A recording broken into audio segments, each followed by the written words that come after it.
be putting that info in the chat room. And we are recording this session, and assuming the technology works, we'll be posting this hopefully. As well, there will be a PDF of the slides posted.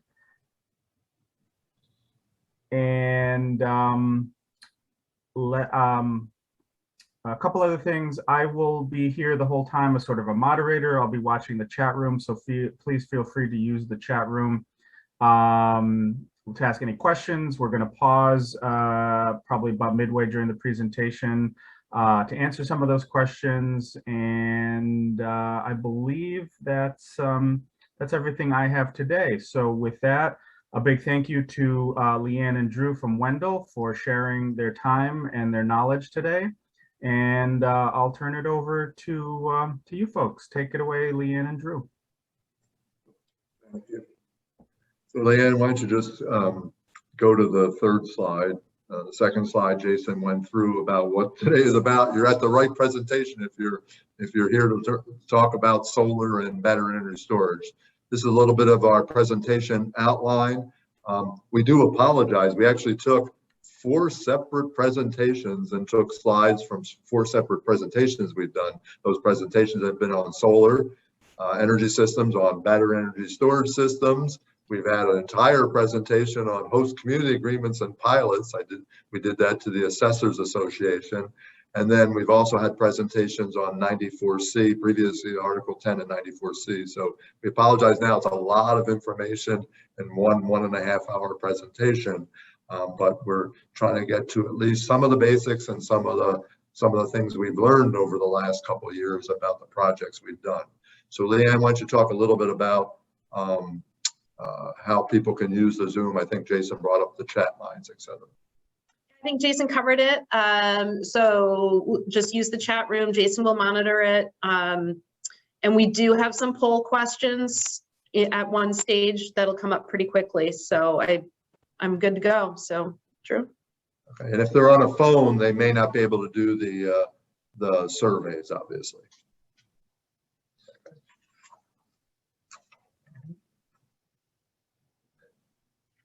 When I talk a little bit about myself, I'll do real quick.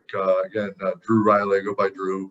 I've been with Wendell for about 32 years. I'm an environmental engineer and a planner. I mostly work with municipalities. Been working with municipalities for the last 35 years.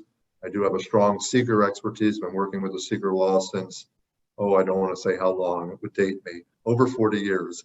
I've worked on a lot of solar laws, and I've helped process, I'm up to about 30 or 35 solar projects through municipal approvals. I also I'm working with municipalities on, well, previously Article 10, but now 94C. And I always want to leave it with, I am not an attorney. I am not giving anybody legal advice, assessor's advice, appraisal advice, or anything. I'm giving our experiences on a project. Go ahead, Leanne. My name is Leanne Voigt. I am also a planner. I am also a project manager with our planning group.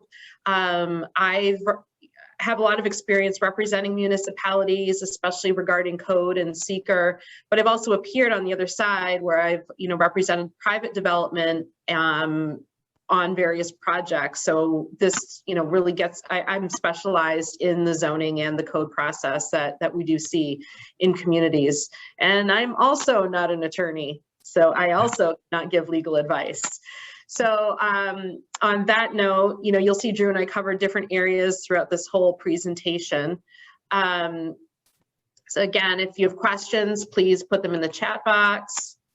And this is not forwarding. There we go. Drew can talk a little bit about our experience here at Wendell. And I'm only going to do 30 seconds. We've talked pretty much about it. We worked on large, what we call non-94C, and we're going to talk about 94C projects anywhere from an acre to 100 acres. I was surprised recently. I got a 1 acre or a little over 1 acre solar project. Usually we don't see them that size. They're usually just backyard units, or this is a standalone 1 acre project. So we've gone from anywhere from 1 acre to over 100 acres. And then obviously the Article 10 projects, which are now 94C, We've worked on 600-acre ones, and we're also working with some communities that have 3,000 acres of solar panels proposed. As we said before, we've written dozens of local laws, worked with their attorneys and committees to write laws and to fix the laws, some of the laws that are more than a couple of years old. One of the things that Leanne's going to talk about later is an important part of it. We're also helping communities update their comprehensive plans to address solar, because these projects are having a tremendous impact on communities, and your comprehensive plans should address them in some ways. As mentioned, we're also helping to process smaller and large projects through the entire project, all the way through construction. We've also seen some issues with problems related to construction. We just also want to mention that Wendell has an energy company. Wendell has been designing solar energy systems for over 20 years. We've been doing small for some of our municipal clients and government clients who have put solar on their sites. We have been doing that for over 20 years. So we do have engineers here that actually know the design of solar energy systems, and electrical engineers that I can ask questions of, because I'm not an electrical engineer. Okay, Leanne, you can run the survey now for those who are capable of doing. So we do have a brief survey. I included all of the questions in one survey, so we're going to give you a couple minutes to fill it out. The first questions are just a single answer. So choose, if you fit multiple categories, just choose the one that's most appropriate for this meeting. So I'm going to put this poll up, and we'll give you 2 minutes just to work your way through. So if you can see it on your screen, Drew, are we good? Yes, I can see it on my screen. Yep. That means everyone can. So please go through and complete the survey. And they have to scroll down, right, Leanne? Yes, you will have to scroll down. There are a total of 5 questions.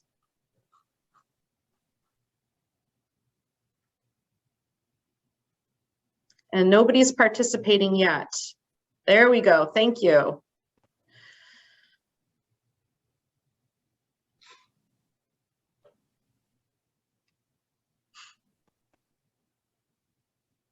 So these questions will really just help us maybe focus a little bit more on certain areas of this presentation.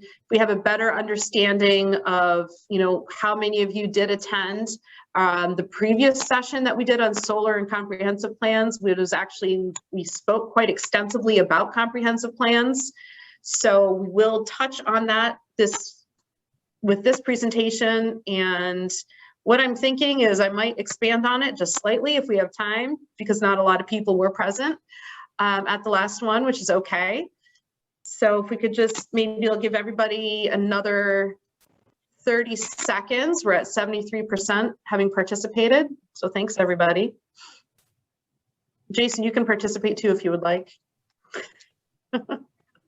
Thank you. I started and I realized, well, I guess I could, I could participate as a resident of my own community, I suppose. There you go. And these will not be really used for anything other than our knowledge. So, all right, 5 more seconds and I'm going to end the poll. All right, thank you, everybody. I'm going to end it and I will share the results. Can everybody see the results? Yes. All right, so we have only about 20% of you did attend our previous session. We've got quite a few people, planning board members, that's great, but the majority of you definitely, are involved in your communities. We've got a couple that do have solar laws, but we also have some that are older than 5 years old, and some of you that aren't sure. So that's something you might want to look into after you hear this presentation. Comprehensive plans older than 10 years. That's a big one right there. Even the 6 to 10 years old, you're going to want to consider some upgrades, I think. This one's an interesting one, a good spread. So many of you have had, about 50% have had a solar project come through your community. So this is great, everybody. Thank you.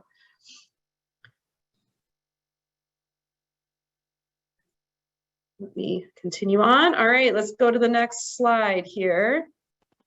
So Drew, it's back to you. This is a big picture slide. Basically, it's talking about what we see as the types of solar projects that we're seeing in communities. So we're all familiar with rooftop building mounted, which can be on the side of the building, or now the building integrated, which they're integrated into the actual solar panels. I mean, the roof panels in a building. So that's been going on for a while. Communities have been approving those type of projects. Ground mounted backyard units. These are accessory units. If I have a house and I, for some reason, can't put a solar installation on my rooftop, I may want to put a small solar installation in my backyard, or a business can put a small. These are accessory structures they typically, and we'll talk about later, generate only 110% of the power needed in that building. Then there's ground mounted, what we call the larger scale ground mounted units. And by the way, I think it's a typo on this that is from an old presentation. Ground mounted larger scale, they can be primary use or they can be accessory use. What we're saying is their sole purpose is they generate more than 110% if there's a user on the site. Then they're selling that energy back to the grid. So there can be another use on the site, but the primary purpose of that use is to sell power back to the grid. So, and that can be up to a certain size. Then we have the larger type systems that can be what the communities are calling industrial scale. They can be what is known as Article 10 or now 94C. You can tell how old this slide is, 94C projects. They can also be not 94C projects. You have the ability to set a parameter. We're going to talk about that later. You could say anything over 100 acres would be an industrial scale facility. May not be a 94C, doesn't generate enough electricity to be, but it could be. But we see them as 4 levels. You know, the ground mounted larger scale could be like that 1 acre site. We think that a 1 acre solar farm should be treated different than a 100 acre or 200 acre, and obviously a 1,000 acre one is very different. So we see them as four types of solar energy systems. We're going to talk about the laws later, but I just want to see those 4 types. Next slide, Leanne. Okay. I see someone's asked, we're going to talk about 94C later, but I'm sorry for bringing up the 94C over and over again, but that's special legislation that the state of New York has put in, and we'll talk about that later in the presentation, but good question. Okay, so, and again, we're going to bring up the word 94C. If the project is less than 25 megawatts or hasn't converted to 94C, there's some 20 megawatt projects, I believe the state allows to convert to 94C, then the local community can regulate it any way that they want. Like any other use in a community, you can regulate it. So this is standard. If it's less than 25 megawatts and it's a standard one submitted to the town, your local zoning, your local rules and regulations, seeker applies, all those things that you typically do for a project. And again, we'll talk about those type of projects. If it's greater than 25 megawatts or it's converted to 94C, then the project doesn't need local approval and it's processed through the state of New York. Again, we'll talk about that later. But I want to make a point about it is that under 94C, if you are a lucky community to have a 94C project before you, you understand that as part of that process, they need to consider your local zoning and the plans that you have in place. But we'll talk about later that they can get waivers from them or deem that they're unreasonable. But I did want to bring that up, that these are kind of the types. We're going to mostly start our conversation on the ones that are before the town or municipality, village, and you are doing a local approval on. So next slide, Leanne. So simple ones, as I talked about, I won't spend a lot of time on this slide, but for your rooftop mounted, or it could be a building integrated or a building mounted. I haven't seen in my last 10 years, I have not seen a building mounted, which is on the side of a building, but you theoretically can put solar panels on the side of a building. So these are typically under your current zoning or any zonings I've seen, typically regulated by building permits. There's usually no other approvals needed. There's usually a submittal requirement to the building inspector. We like to see some information in your codes to allow them to submit that information. So we also have seen unique ones in historic districts that they have some requirements. Next slide, Leanne. Trying to keep on schedule here. I know we want to get to some other.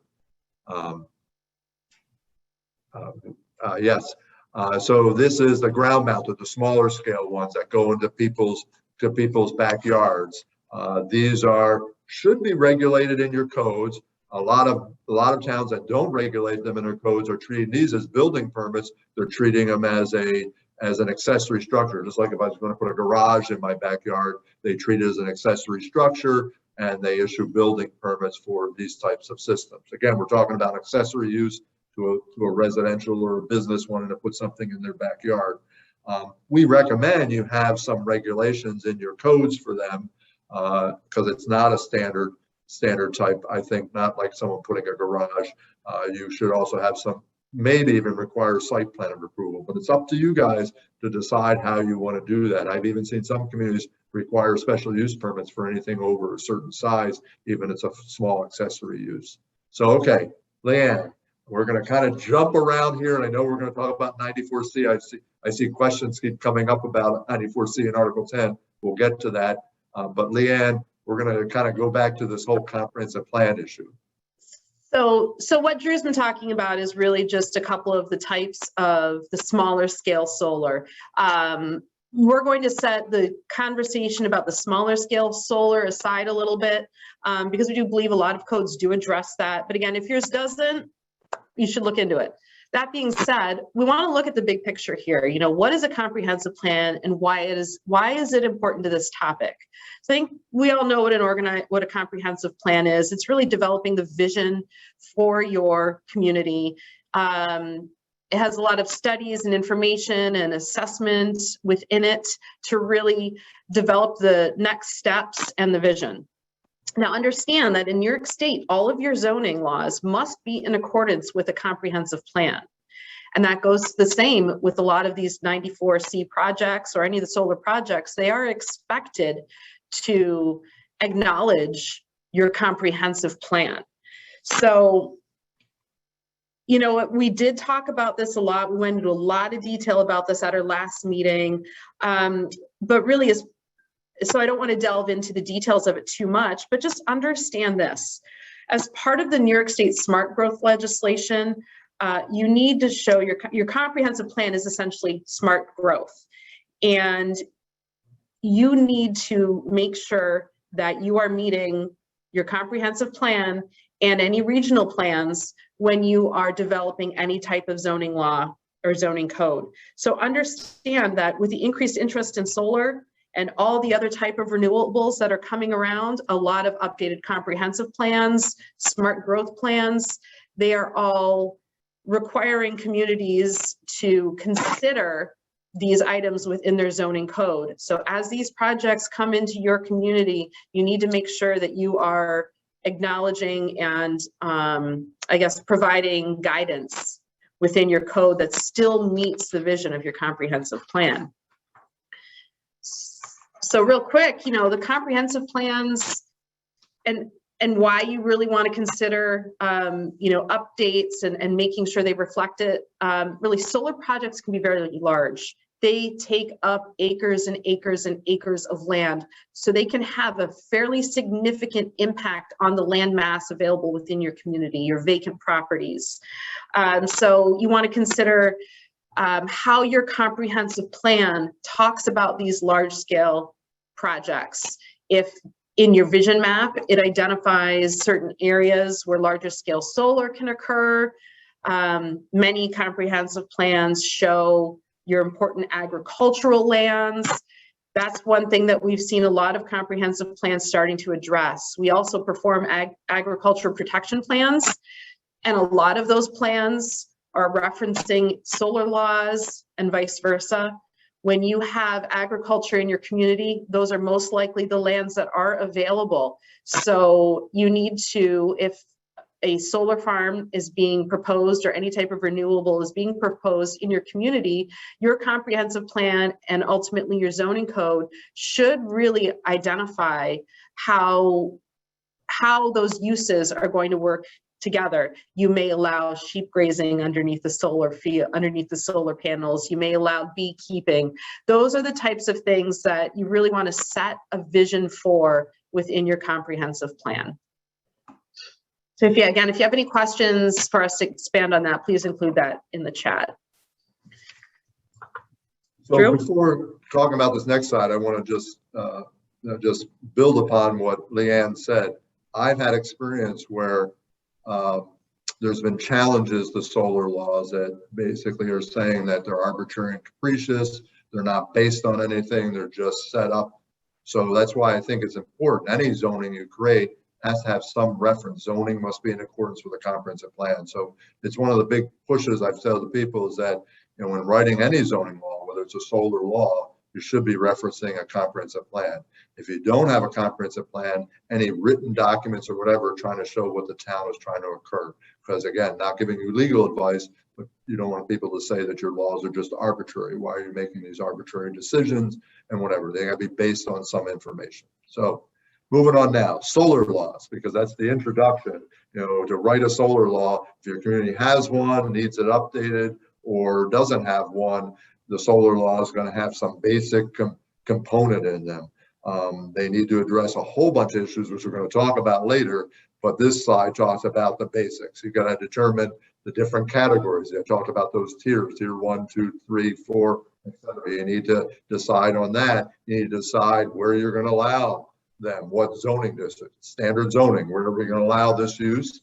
And then you're going to decide what a process is going to be. If you're allowing this use, you're either allowing it by right, which means site plan approval, or you're allowing by special use permit, which requires a special use permit. I've seen even incentive zoning laws. I've seen overlay district laws and things like that that involve a zoning decision. So again, home rule in the state of New York, there's a lot of different types of zoning laws that can be put in place. I've seen restrictions about the types of soils, and large agricultural communities tend to focus on agricultural impacts. Unique features in your community. And of course, where do those unique features come from? They come from your comp plan or other plans you've done. Those are telling you where those unique things, they can't just be made up. They show up in a plan somewhere. There's bonds and insurance requirements I've seen in these zoning codes. Host community agreements have been talked about. And the last thing I like to say on any zoning law, whether I've created dozens, if not hundreds of zoning laws, stay within the New York State implementing regulations. So remember, the state of New York gives power to local communities to zone, and there are some criteria in the implementing regulations of the minimum things and other things that you need to do within local laws, whether they be subdivision laws, zoning laws, incentive zoning laws, all those different things have implementing regulations that give the power to local communities to do these local laws. We are seeing a lot of different types of projects, so make sure your law addresses those. I want to give the example. At first I was going to tell you we've seen a lot of projects that are 5 megawatts or less, and that's because the New York Sun program finances projects 5 megawatts or less. But we've seen projects down all the way to 1/4 megawatt now, up to 5 megawatts. We've seen combinations of 5 megawatt projects where a developer will place a 5 megawatt project on 3 separate pieces of property adjoining each other or on the same property. They call them 3 5 megawatt projects, and there are reasons for that, but they have been set up that way also. So next slide, Leanne. So your solar law. One of the things that we're going to talk about later that I recommend, or we as Wendell recommend, is that New York State does have a model solar law. NYSERDA puts it out, and you can go to their website or you get a copy of it. I think it's a great model law because it talks about all the standard sections of a solar law, but gives you the opportunity to expand and add those things personally, or for, not personally, but for your community that represent your community. So I think it's a good basic start to a solar law.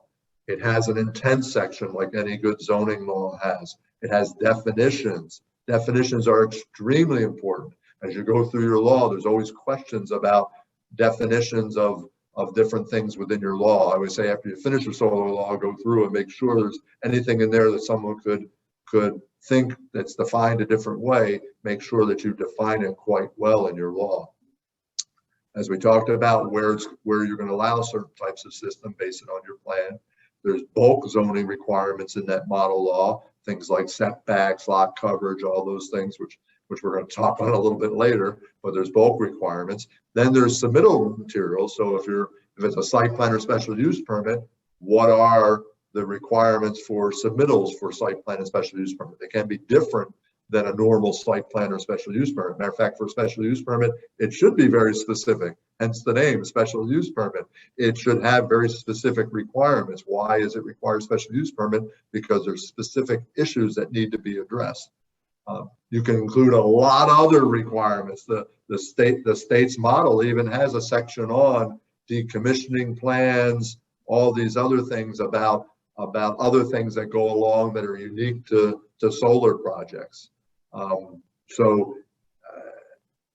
Also you can include other required sections that you typically see in your laws. I see some communities have other specific sections that they typically like to have in their zoning laws. So this is kind of a basic, and I, again, not giving legal advice, but I found that if you base these laws on the New York Sun, on the New York model law, then it's a little harder to challenge your law because you are basing it at least on a model law. You're not making something up.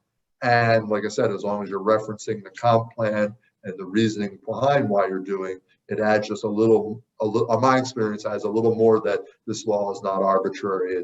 It's a good law based upon a model law provided by the state telling you this is what should be considered in a solar law, but also gives you the opportunity to build upon that. So I think how are we doing time-wise, Leanne? Oh, can't hear you. You're muted. We're a couple minutes off, but we're okay. Okay, so you're the next slide, Leanne. Don't worry. We're going to stop soon and get to the questions that have been raised so far. Please keep asking those questions because we'd like to make the presentation represent what you are looking for in these presentations. So go ahead, Leanne. Why don't you talk a little bit about some of these other basic requirements? So as Drew has said, there are obviously different scale. These projects are all scalable, but when you see a larger scale and project, and that's anywhere, from 5 to 40 acres, really we look at some basic zoning requirements, and Drew has touched on all of these. You want to determine where they are allowed. You need to outline the process for approval. There's a long list of technical requirements. These are all the basics that would be identified for this use. But when you get into the industrial scale, which is essentially over 40, 100, 200, and over 1,000 acres, you're still looking at a lot of the same zoning requirements. How, all of your bulk requirements and property size, et cetera. However, some of the projects of this scale will be 94C projects. And as Drew mentioned previously, your law applies, but it does not always have to be met. So the 94C project must reference your law, but sections of your law can be deemed unreasonable or overly burdensome by New York State.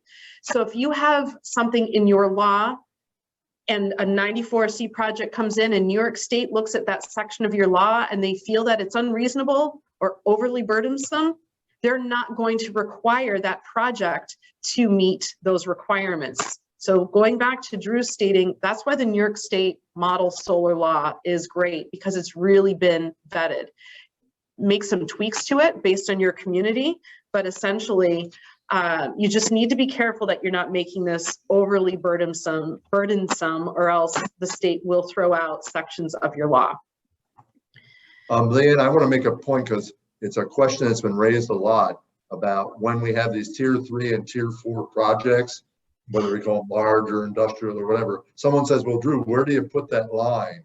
you know, a community, do I say a large project is up to 40 acres, up to 20 acres, up to 50 acres? What is? And I said, that depends upon your community. I've helped a whole bunch of communities write laws, and I say, well, what would you consider a large, abnormally sized project in your community? Do you get a lot of 20-acre projects? Do you get a lot of 40-acre projects?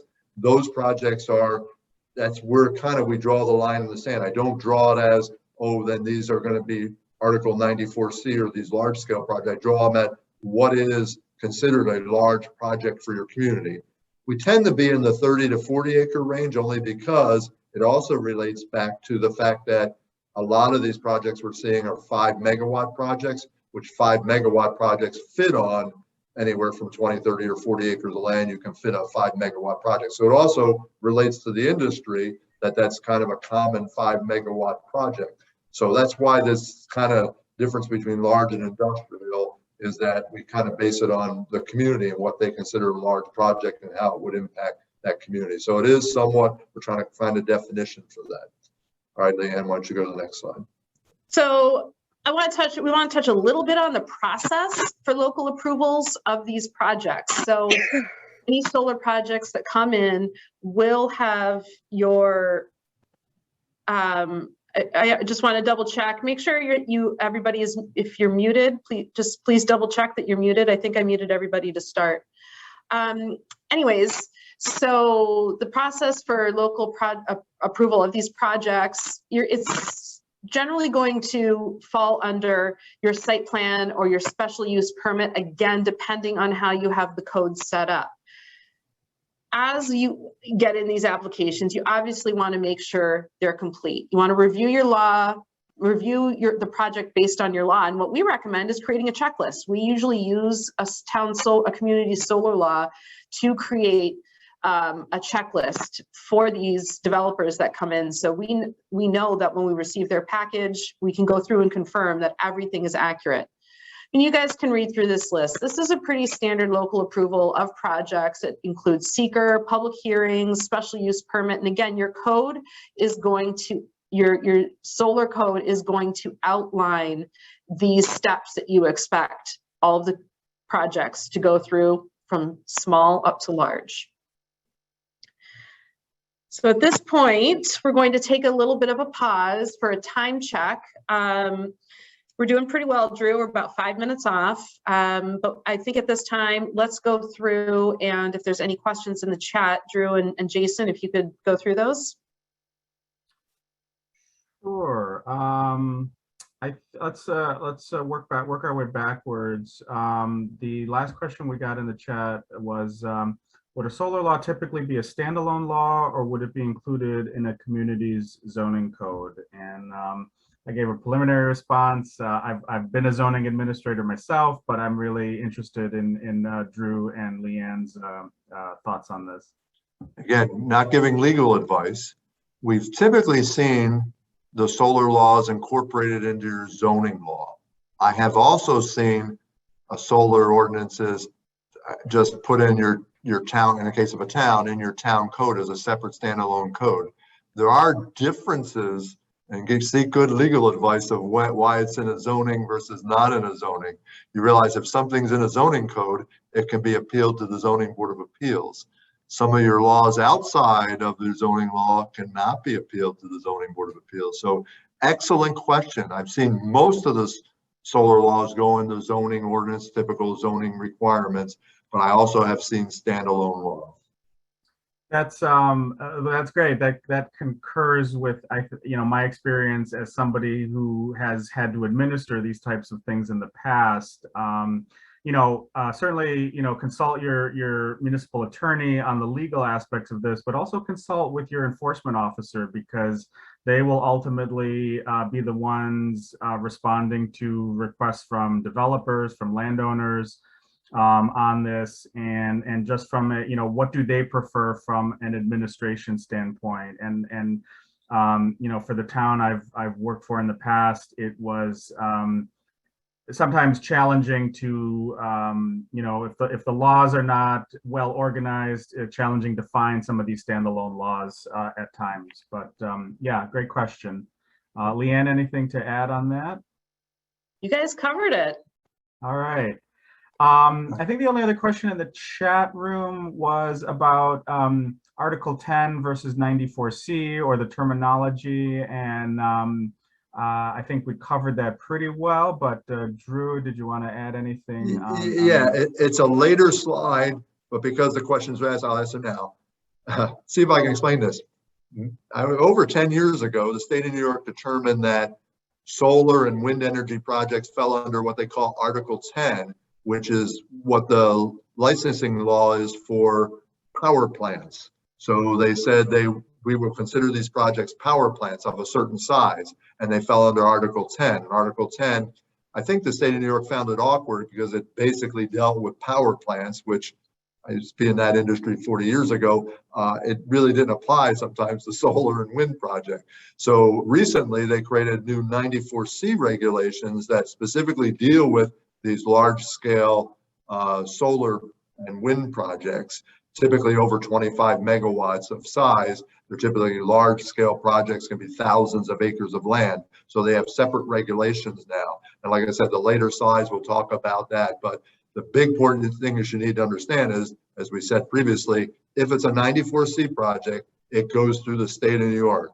It doesn't require any local approvals. They have to consider your laws, but there's no local approvals required. So it's basically goes through them. So that's kind of a big picture. There's a couple slides later we'll talk about it, but good questions on 94C and Article 10.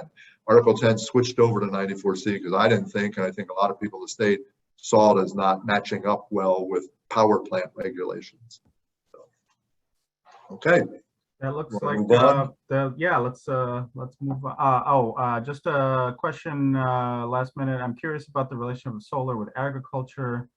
I'm wondering what the reasoning is behind considering solar to be separate from other ag.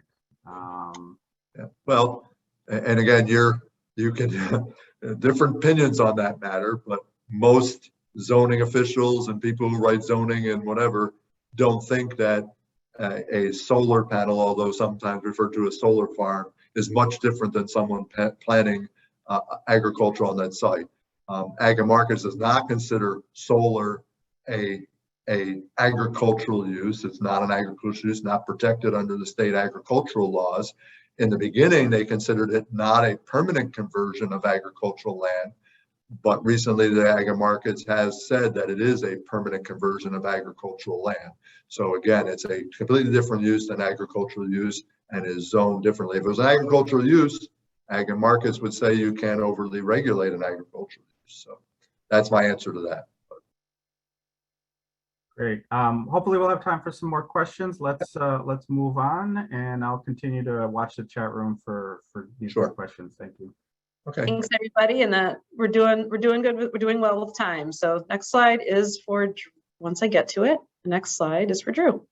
Yeah, and these next two slides are fun because I keep a running list of issues that have come up or things that communities are considering when they consider solar laws or solar projects. So some of the common issues are setbacks. A lot of issues about setbacks and how far solar installation should be set back from your typical zoning road, from the road, from the side yard, from the rear yard, etc. Again, keeping this short is a difficult issue. I talk about participating and non-participating properties when you talk about setbacks, because you could have a parcel line that's part of the project, and why do I have to have a 100-foot setback from a parcel line that is part of the project? The other one is what the adjoining use is. If the adjoining use is residential, should the setback be different if the adjoining use is a similar industrial or whatever zone? So like with any zoning, consider those adjoining uses.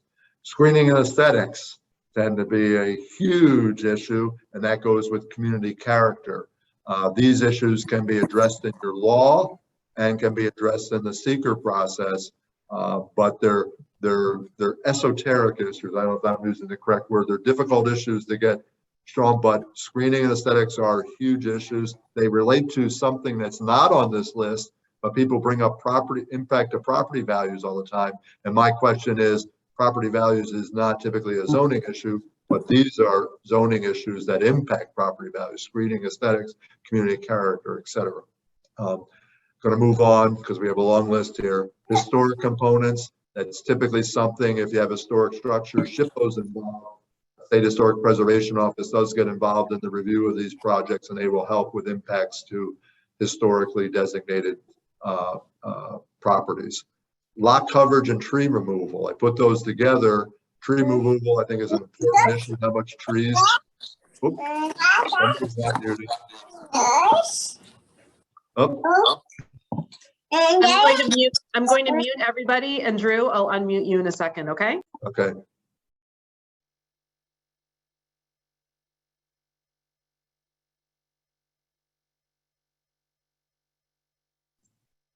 Okay, I'm back. Good. Okay, so we were down to lot coverage and tree removal. Tree removal is a huge issue, as I see a lot of solar companies pushing away from agricultural fields because of the concerns about agricultural impacts and impacting more property with trees on them. Tree removal, you should have some rules about that. Lot coverage, my opinion when I've been involved with those, you know, a lot of them refer to the underlying zoning about lot coverage. I don't think that applies for solar project. I think either make a specific requirement or just say you need to meet all the other requirements of the code. I'm going through this quickly. It's impact agriculture. You can put regulations in your zoning code about agricultural. Obviously, the county ag boards and ag and markets will be involved in that also. Impact to important environmental features, name them in your code, have them referenced on maps. Don't make up environmental features afterwards. I had someone recently tell me, well, we should keep all solar panels out of watersheds. Well, that would be the entire town.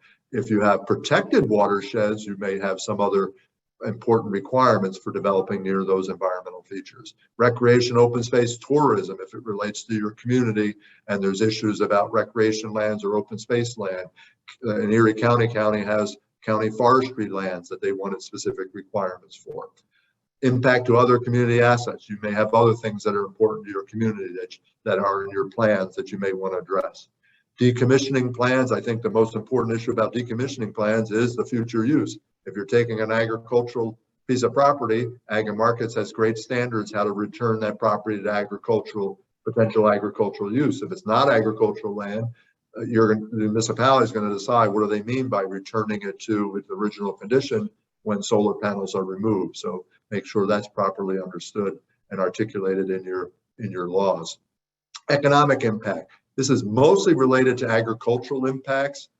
Be a little careful with what you do in your zoning laws with that, but you definitely can talk about some of those impacts, especially when they relate to agricultural in your seeker decisions. Drainage, erosion, and sediment control. I could talk 20 minutes on drainage and erosion and sediment control.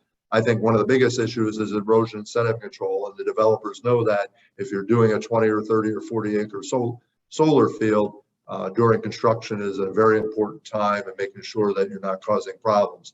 Drainage, the theory is that solar panels are not impervious surfaces that they've run onto the ground, and if done correctly, will not cause drainage problems. Again, done correctly, you want to see that information presented to you. Variances, huge issue. If you're in your zoning code, anything in your zoning code can be appealed to the Zoning Board of Appeals. So make sure your Zoning Board of Appeals are trained on these issues. And also you can put in your zoning, in your solar law that the planning board or whoever the regulatory board is, town board, can issue waivers instead of going through the variance process, because some of those variances could be difficult issues to deal with. And again, they could be area variances or use variance. If you say that solar is not allowed in a particular area or a particular zoning district, they can go and get a use variance and try to go through that process. So continuing on with this long list of things that I've seen for projects. The next one, Leanne. Battery storage. We see a lot of battery storage issues. I have not been seeing a lot of the smaller scale solar projects or putting in battery storage, but I'm here to tell you and if you don't know already, battery storage is coming, and we have some slides later. There's going to be a lot of battery storage put in, whether residentially and commercially or for large scale systems.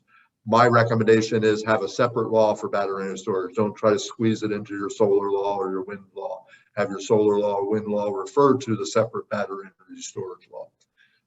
Plantings under panels, big issue to address what you're going to plant under the panels, native vegetation, grasses, buzz and fuzz. If you're in an agriculture, do you want things that are pollinator species, etc.?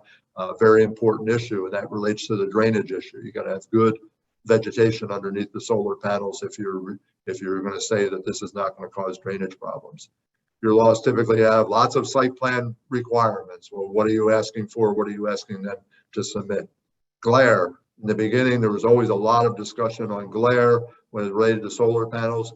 Most modern solar installations do not glare. I've seen some that do. So have in your law that they need to put in there, what they're doing for glare, whether they're glare studies or whether they're proving to you that they're non-glaring solar panels. Noise. People ask, well, what noise is being generated by solar panels? Well, in the larger projects, you're going to have inverters / transformers. They do make noise, 65 to 70 decibels. I've seen them. So you need to ask for that information and ask to make sure that when you get to the nearest noise receptor, which could be a home nearby, that it meets your noise ordinance or set a standard that it's got to be below 35 decibels or whatever you're going to set as the noise limit for when it reaches a receptor. Hazardous materials has been coming up more and more lately. I used to make the statement that there are really no hazardous substances in solar panels, but we have seen some recent stuff on, and we've seen some recent legislation on PFASs. I won't get into what they are. They're forever chemicals. And I've been told that there's some PFASs have been used in the anti-glare coatings on solar panels. I haven't seen that, but just ask for the developer to submit information that there are no PFASs or other hazardous materials in solar panels. You can just ask for the documentation on that.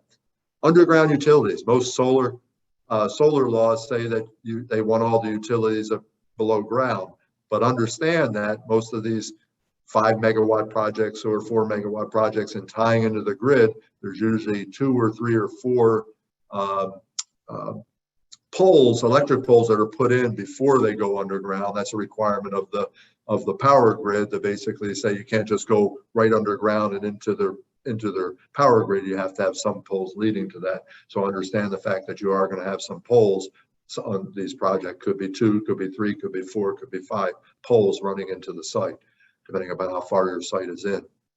Solar sky space. My recommendation is make that a requirement of the developer. If they want to get ensure that adjoining properties aren't going to put something up to block their solar sky space, make sure they get those easements. I don't think it should be the burden of the town to ensure that you're guaranteeing solar sky space on adjoining properties. Operation and maintenance plans, very important to have them submit. And that's mostly to deal with plantings on this. How are they maintaining the plantings below the panels? How are they maintaining any landscaping, screening, berms that are being installed for these projects, making sure that these are being properly maintained. Not saying we've seen one solar project that was installed 2-3 years ago that the planted berm is completely, all the materials are dead on the berm and whatever. Make sure that you have good requirements for maintaining those for a minimum of say 10 years. Make sure that they're established and growing correctly.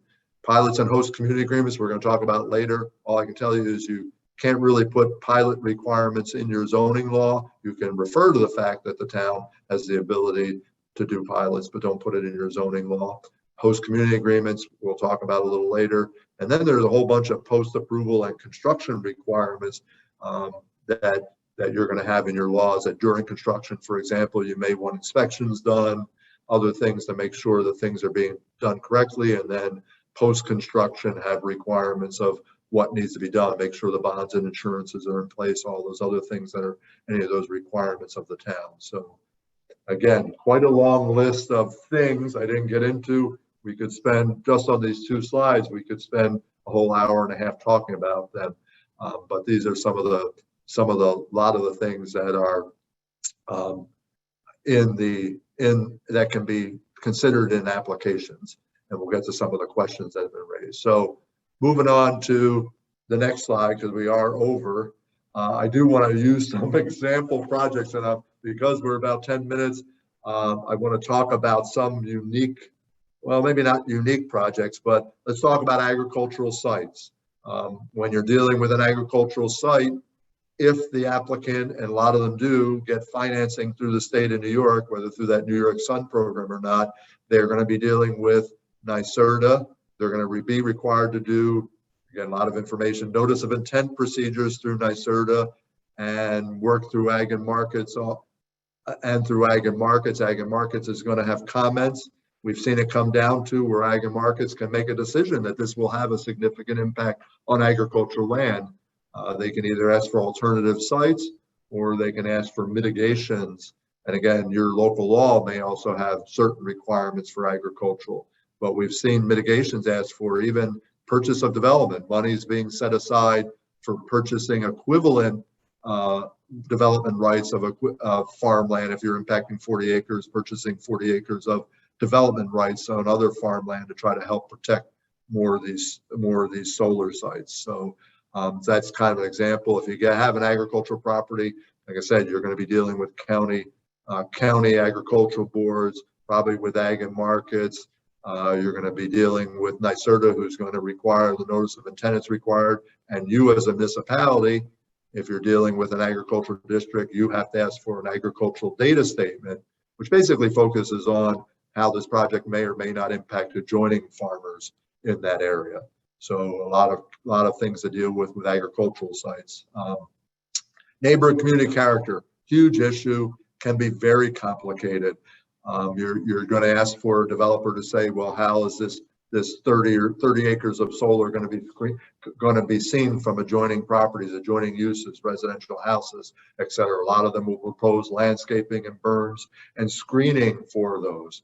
But I've seen projects where, you have people who live, the solar panels are going in a valley, and you have people living above that valley who are going to see the solar project. Well, how do you gauge the visual impacts to those adjoining neighbors from projects such as this? I mean, there are some state regulations that help you do visual impact analysis, but can be very controversial. This is a very difficult issue when you talk about character of the neighborhood or view sheds and things like that. Putting in 40 or 50 acres of some use on a property does have some impacts to the character of that area, and is going to have some impact to views. Obviously, if they're very important, like a state park is adjoining or a historic building, then there are specific requirements for that. But what are your local laws going to be? Projects requiring variances, I've told you opinion on that. Anything that's in your zoning code can be appealed to the Zoning Board of Appeals.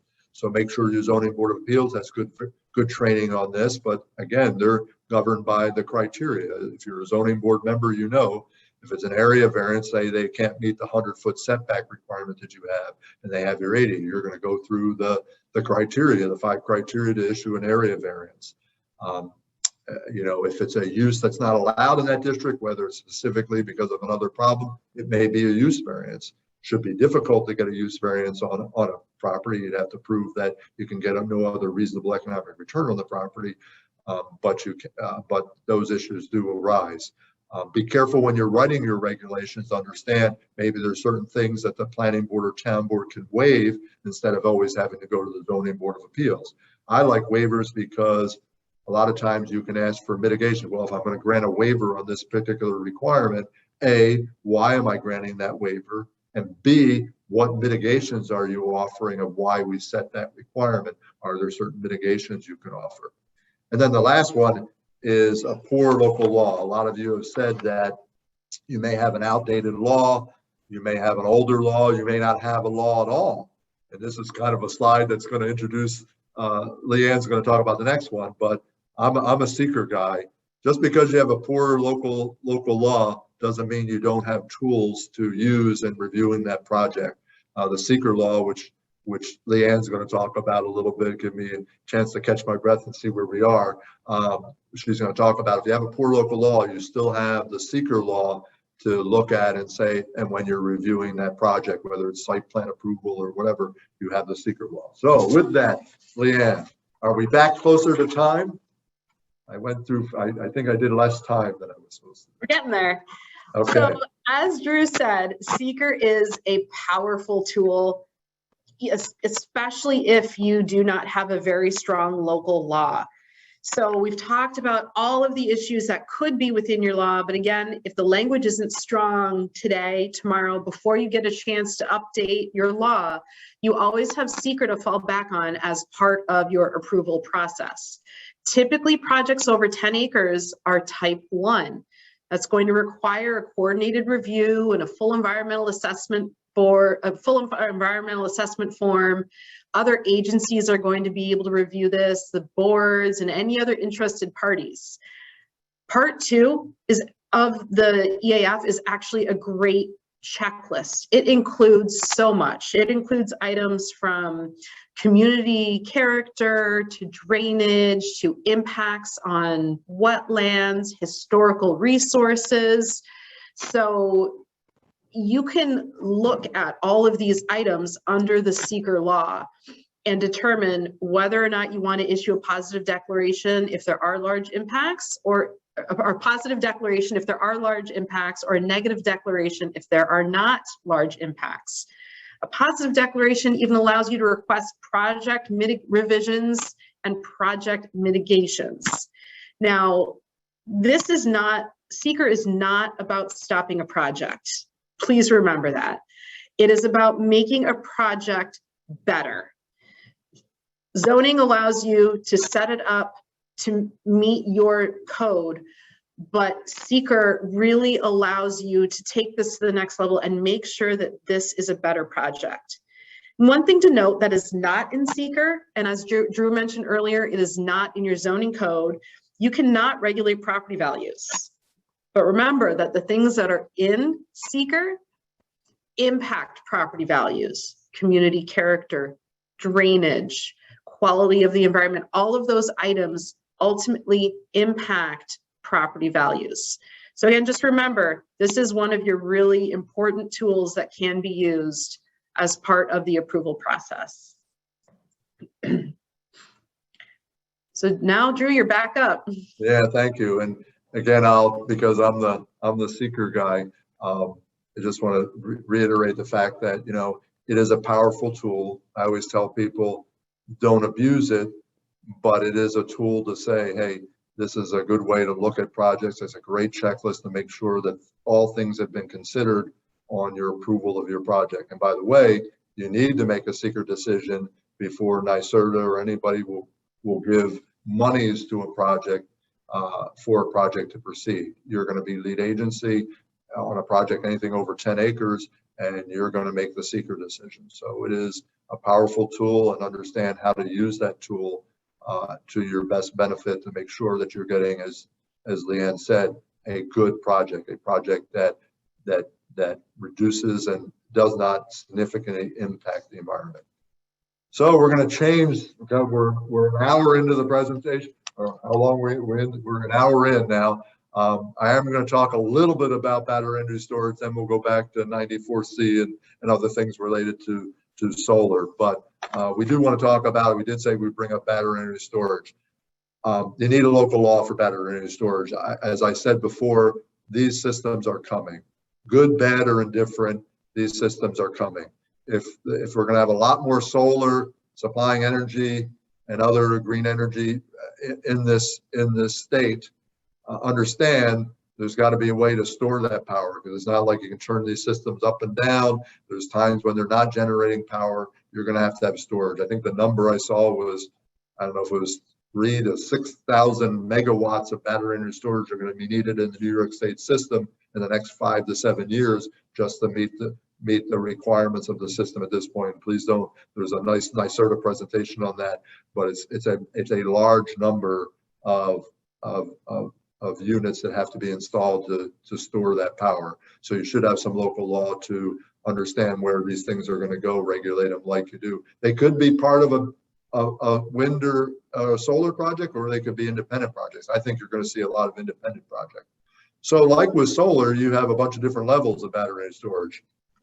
Right now, you can put in if I lived in your community, I think I I know I can go to the building department and apply to put in a battery energy storage system in my house. Instead of having a generator outside, I do battery energy storage. I can either charge that battery storage by the electric system, or I can have a solar system on the roof. I can do that. The New York State Building Code addresses those issues. I can go in and apply for a building permit to put one of those in my house. I think the same is true for commercial. If I'm a business, I can go in and put in a battery energy storage unit inside my building and supply power in the case of blackouts and other things for my business. So these are typically what I call tier one, especially if they're interior or small. Most of the residential are going to be interior, some may be exterior for commercial, but these are small units that typically are used as backup power for blackouts or things like that instead of emergency generators. I've been told these systems may be the system of the future, that you're going to see this over emergency generators. Larger scale systems, tier 2 systems, are those systems that are you can set the size of them. That they're larger systems. They're usually exterior systems or large interior systems that are storing 2, 3, 4 days worth of power as backup to the system. They could also have the ability to run the meter backwards and put power back into the system. So these are what I call kind of a tier 2 system. Larger systems are specifically for the sale back to the grid. Again, they're building these to store energy and sell. They can be by a private developer. They don't to basically store power. I've seen proposals from developers to say, I want to build a 0.5 megawatt battery energy storage system on this piece of property, and all I'm doing is selling power back to the grid. It's not associated with any other use. And then we have kind of that fourth category. By the way, the side has a typo on it. I forgot to finish the sentence there. Those are the really large scale systems that are being put in to help the New York State system. They're going to be very large systems that are coming into either as I've seen them go in, and I think it's one of the counties I work in where they've had wind turbines for a few years. Now a separate company has come in to put in a large scale battery energy storage system to store some of that power. It's not directly related to the wind project, but it's being put in that location. So those are the different types of battery energy storage systems that you could see come to your community. Next slide, Leanne. So for these larger scale utility system, whether you're determining at tier 2 or tier 3, wherever you do them, you want to have a law that addresses those. Again, you want to relate it to your comprehensive plan, what things are important to your community. You want to protect agricultural lands. You want to protect important features or certain areas of the town that may be suitable for these type of systems. Most towns are defined, municipalities are defining these as a kind of industrial systems. If you look at pictures of them, they're large containers of typically lithium-ion batteries that are storing power. So you want to also have a process for approval, site plan, special use permit. You may want to limit sizes in certain areas. You want bulk zoning requirements, other technical requirements. I've seen communities very nervous about electric and fire safety. The building code does, the new building code, I think a lot of the building inspectors have been trained in the new building code. The section of the building code does address battery energy storage systems. I think it does a fairly decent job, but some communities are worried about additional fire safety issues that have come up. And again, those are individual that they're worried about the fire departments and how they service and what needs in those systems.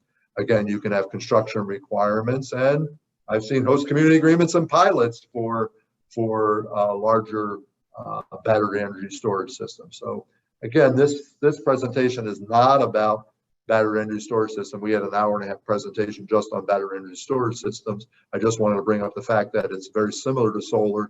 You should have a separate law for it. You should talk about this, a lot of the similar things that you're talking about with solar. The good thing about battery energy storage is it's a little less land intensive. You know, we saw kind of on the background of the slide a really large system, but most of the systems are going to be a couple acres or less in size. It's not like you're getting a 1,000-acre battery energy storage system.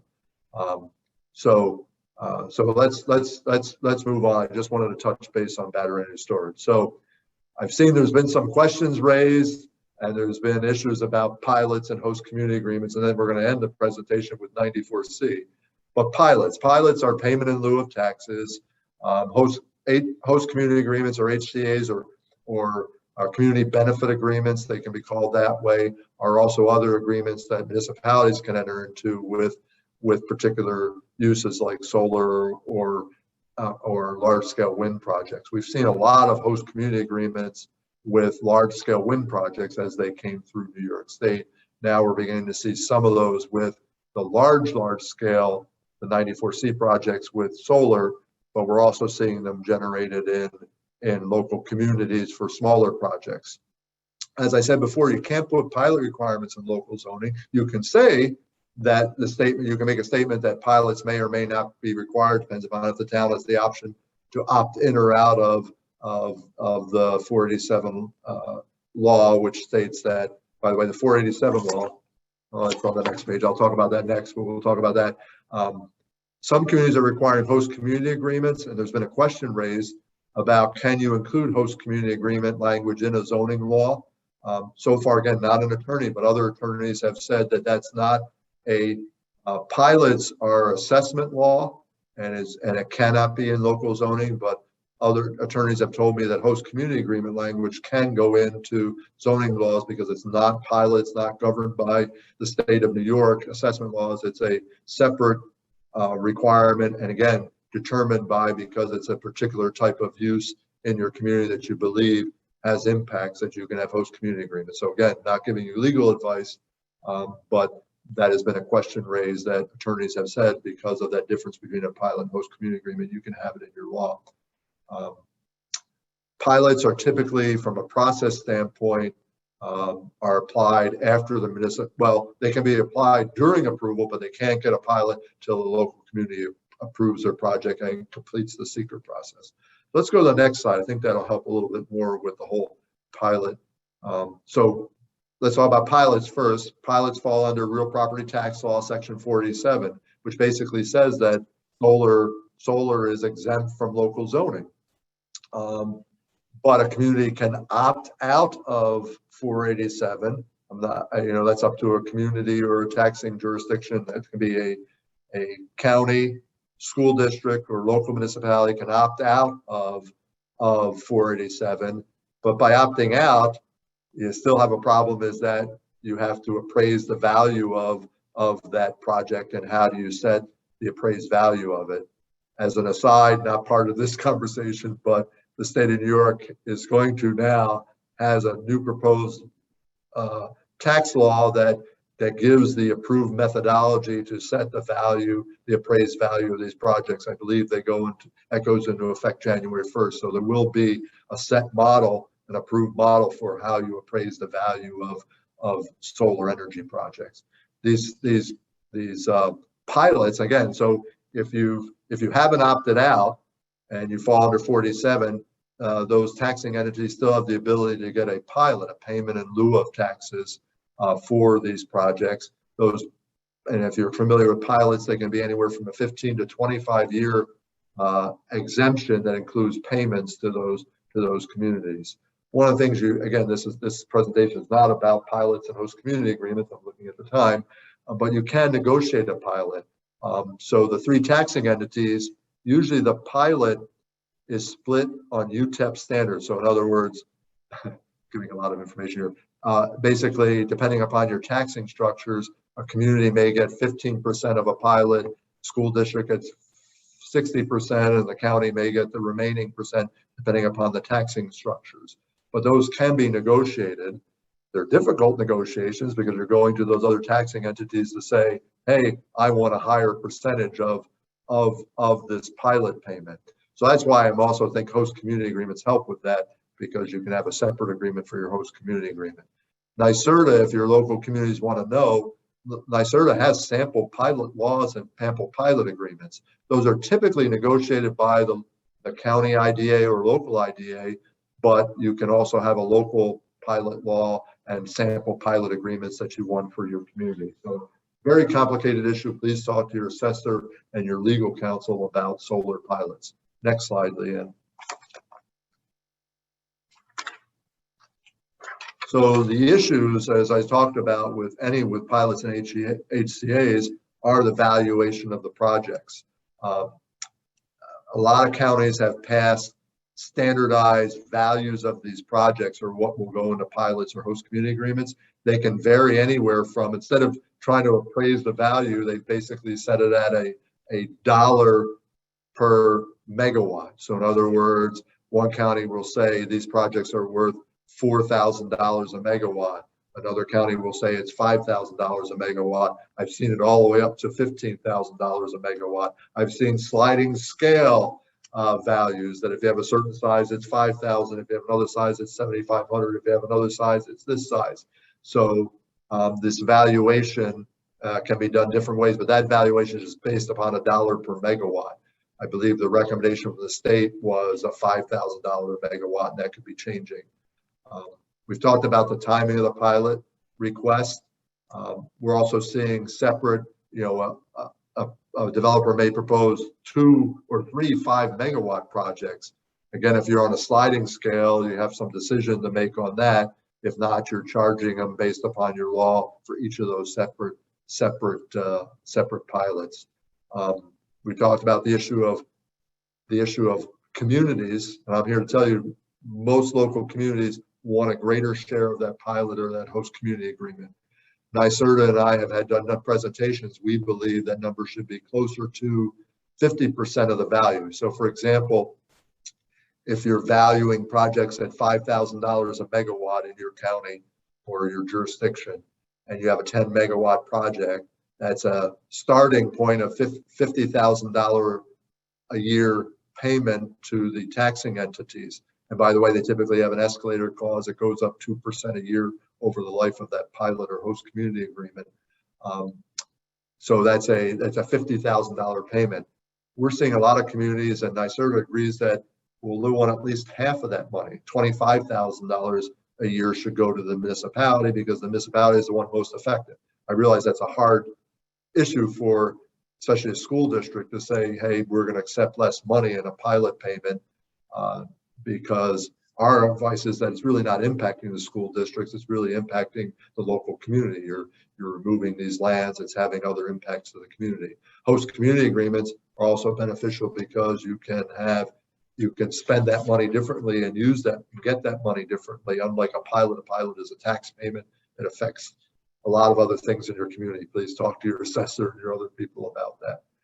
Also understand about pilots is that, or any kind of payments to the town, projects do, 487 does not limit you from paying special district taxes. So those projects do have to pay special district taxes. So if you have a fire district or other things, other special districts, they have to pay the special district tax. But again, the issue is, how do you value that project? If you have an ad valorem assessment in your special district taxes, you're paying a dollar assessed 1,000 or whatever the number is, you're going to have to determine what that value is. So I've talked to a lot of assessors about that. Maybe this new law will help them set values for that.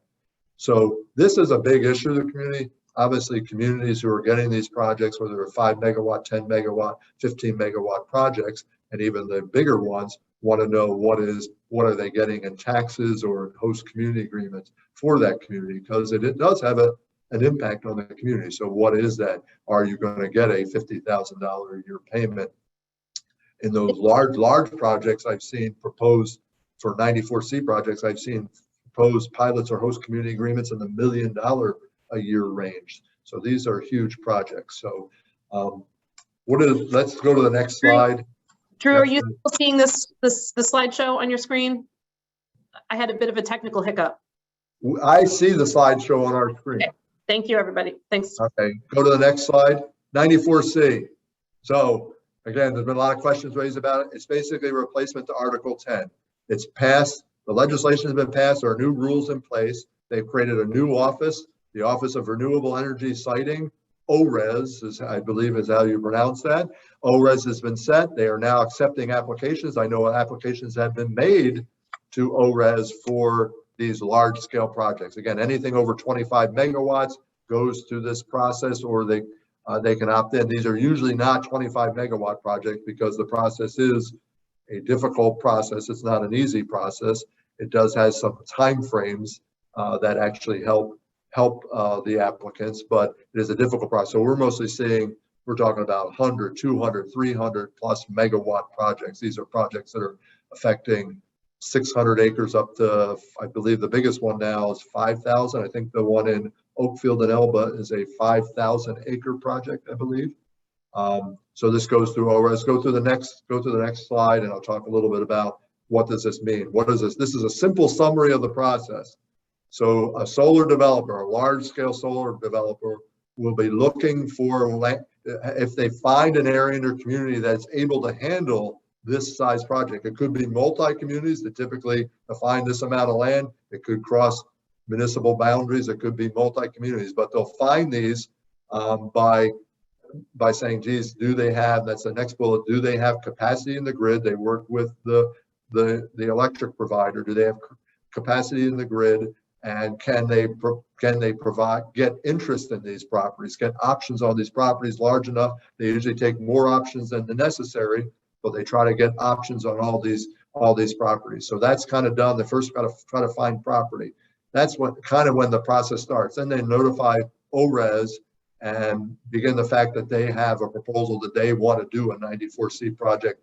They're listed on the state site that these are projects that may enter this application process. So to get into this the formal application process, they have to do some specific required steps. They have to do a lot of studies, but one of the things they have to do is they will notify the municipality that, hey, we have a project that we're going to be doing a 94C project within your municipality, and they have certain public meetings required in there. Be careful if you get a letter about this. Please talk to your legal counsel, because you need to understand that these are formalized steps in the process, and you should take them very seriously when these applicants, these large scale companies come and want to meet with you about a potential 94C project, these very large projects. Once they complete all these studies and those requirements, and again, I'm doing it very simple. This is has a lot of requirements. If you go to the regulations, if you have trouble sleeping at night, try to read the 80, 90 pages of regulations, or more. It's a complicated, but once they complete all those requirements, they can make official application to the state of New York. And that's a very important step, because if they determine that the project is a complete application, the state of New York has 1 year to approve or deny that project. So it's a very important step. They determine completeness. That's also where the municipalities get further involved, because at that point, once the application is made, you can formally, and you've heard about this, some of you have probably heard about this step, where you can apply for intervenor status. And if you get intervenor status, you can apply for monies to help pay, if you're going to go out and specialty consultants to help you try to input on these projects more, because they are very large, very intense project with lots of studies. You can hire your own experts to go out and review that and comment to the state about these studies and other things that are being done. Other groups can also get intervenor status, but that's also important. I'm going to give a recommendation. It's not part of this, and again, I'm not giving you legal advice, but before they make application, before you have to go through this intervenor process, so once they notice you about a 94C project, I've seen some of the large companies agree to pay some monies for the town's attorney and the town's consultants to do some work ahead of time, because that's where you want to have those conversations early on, and the communities are saying, hey, we don't have enough good technical and legal advice to help us through this. So some of the companies have agreed to put monies on deposit with the communities outside of the 94C process to help those communities at least have those meetings and begin to input to this very arduous process. So Leanne, I think we're at 121. So I wanted to make sure that we get to any other questions that have been raised. And any parting comments? I think just let's start with the parting thoughts, parting comments. Obviously these are not easy issues to address. You need to reach out to the experts. There's a lot of information packed into this. We'll answer some additional questions right after this, but have conversations with your constituents, discuss with your boards, what is your existing law? What should we do to improve it, enhance it? So really you want to look at all of these questions. These are parting thoughts to take back to your constituents in the communities that you live in. I want to say, keep in mind though, that you can set up a fee structure. If you are you can set up a fee structure within these applications to help pay for guidance from the experts out there. So if a solar company comes in, they're required to pay X amount of dollars per acre for review services. And that's when you can bring in experts to really help you through the process. So just take some of these ideas back and some of these concepts. Before we close up, I know we do have some questions. So if Jason and Drew, if you guys. Leanne, I wanted to make one other comment. It's the last bullet there. NYSERDA is a good source of information. Their job is to service municipalities. They do have some great presentations. They also will do, and I don't want to inundate them, but a community can ask for what they call capacity analysis. So a lot of my communities say, well, how many solar projects could we get in our community? Where could they go and whatever? NYSERDA can do a capacity analysis, determine where all your power lines are and what capacities are in those lines. And that's what developers do anyway. They're looking in your community to say, will you even have the ability to have a large-scale solar project? So NYSERDA is a great source of information to help you, and it can even do this capacity analysis for you. I know Batavia recently had a capacity analysis, and they saw how much capacity they have in their system because they have a lot of power lines running through there. So they got a good deal of information about where solar could go in their community. So, okay, back to you, Jason, and questions. All right, great. Thank you both. I think again, we'll work our way backwards. I think these are probably some easy questions. Can the AHJ, and I forget even now what that acronym means, make a pilot a condition of approval in a special use permit? And I think, Drew, you touched on that. My immediate answer as a planner is no, pilots are not related to land use decisions by land use boards. Right. And I gave my opinion, but was through other attorneys, that the host community agreement language can be included and can be a requirement, again, related to, whenever you create a zoning law, the reasoning and why you're doing that is important to understand. So again, not giving legal advice, please seek your legal counsel on that before you put anything in a zoning code that's not a standard component of a zoning code. Another question about battery storage. Do zoning boards have any role to play in making sure local fire departments are prepared for this? Again, as a planner, not an attorney, my professional opinion on this is no. This is handled through state building code and state energy code, but Drew, feel free to weigh in on that. For the larger scale, again, if you're going to develop a battery energy storage law, but for tier 1 and tier 2, those smaller systems, I think the building code does a good job. But if you're getting larger systems proposed by, an applicant developer, or whatever, for a 1 megawatt facility or even these larger facilities, you should have a local law, and that law should be framed about working with your local fire departments, your building inspector, et cetera, to hopefully frame that law correctly, because a lot of those systems are requiring site plan approvals and special use permits. And, whether it's done through, and again, your local law will determine who's granting that special use permit, whatever. So you can put specific requirements. Again, some communities have more firefighting capabilities than others and whatever. The building code is a good job, but you may have some unique stuff that you want to address for these larger scale systems. So that would be my advice. Tier 1, tier 2, I think your building departments, if you've had them, you may have had them already. I mean, people are beginning to it used to be they were way too expensive. Now they're getting closer to, instead of putting in a generator system, I'll put a battery energy storage system in my house or my business. And it will see, what I'm hearing in the industry, there'll be more and more of these as we go to a system relying more on green energy. You may have some different types of problems with the green energy system than you have with the normal power grid. So again, that's what I'm hearing. I'm not an expert on that. All right.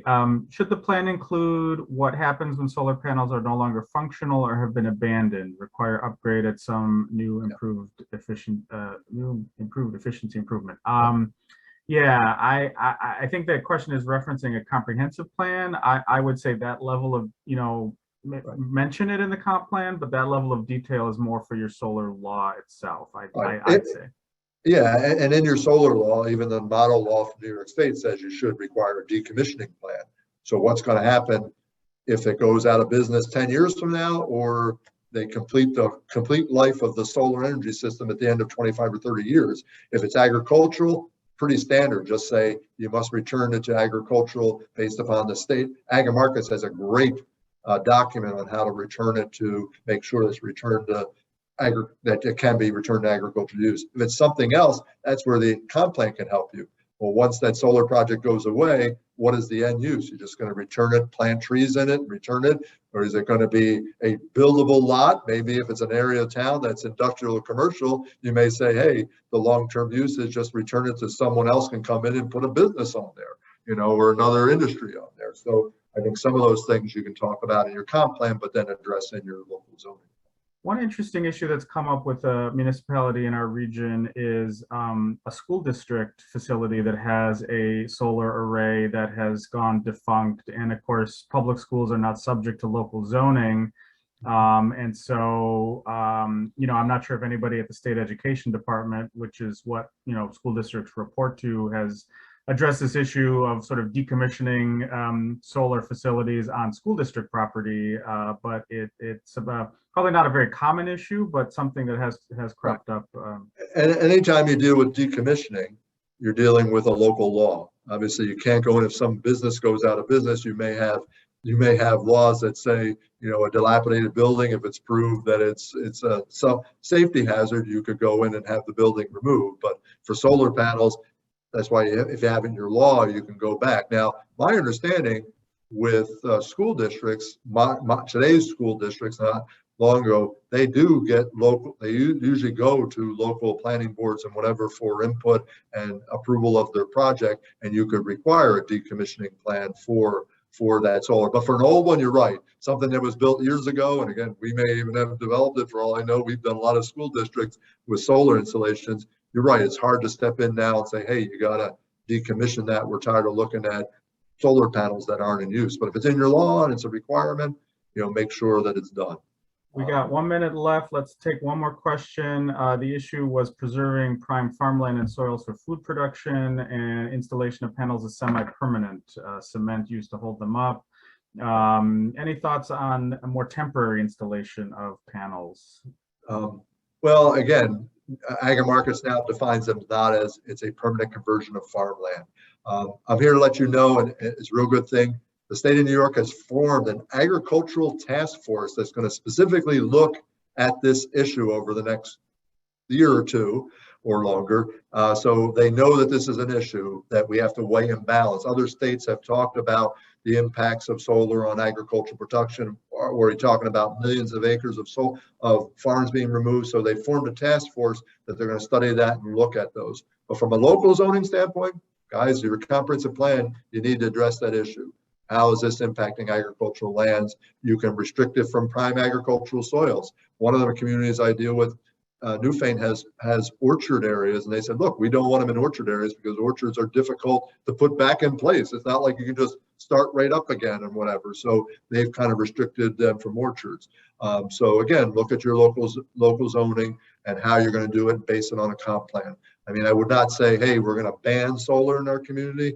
You could do that. You could say we don't allow solar, but then if you have capacities, you're just forcing people to do 94C projects, and then they're going to say you have no rules and regulations, so I can do whatever I want. So I do advise to have some level, and you can have strong restrictions if you think that's going to impact your community. All right. Well, we're at 1:30. If you have any questions about the local government workshop or documentation, please reach out to me. Drew's information is on the screen there. for further inquiries on solar. A big thank you to Drew and Leanne for taking the time today. And feel free to have any closing comments, Leanne or Drew. Thanks, everyone, and please reach out if you have additional questions. Good luck with your solar project, because more are coming. I mean, to meet the state's, 70% by renewable, you're going to see a lot more solar projects. Yep. Thank you.